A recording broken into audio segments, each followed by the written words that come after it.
విష్ణుమూర్తి భక్తితో రోజు 100 కమలాలతో పూజ చేస్తే ఒకరోజు పరీక్ష కోసం శివుడు 2 కమలాలు తగ్గిపోయేలా చేశాడు.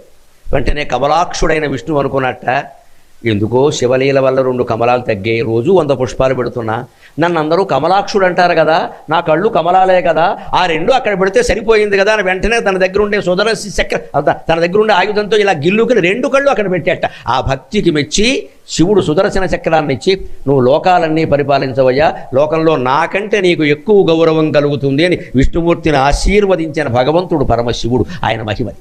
అందుకని వీళ్ళందరినీ పట్టభద్రులను చేశాడు. కానీ ఆయన ఏం చేస్తాడు, తెల్లారేసరికి కపాలం పట్టుకుని అన్నపూర్ణే సదాపూర్ణే శంకర ప్రాణవల్లభే జ్ఞాన వైరాగ్య సిద్ధ్యర్థం భిక్షాం దేహి కృపామయి అని అడుక్కుంటాడు. ఎవరి దగ్గర? వాళ్ళ ఆవిడ దగ్గరే. మనం మాత్రం అడుకోవట్లేదు ఏంటి, మధ్యాహ్నం 1 గంట అయ్యేసరికి అన్నాల బల్ల దగ్గర కూర్చొని అన్నం పెట్టి అని అడుక్కొని మగాడు ఎవడున్నాడు ఇందులో?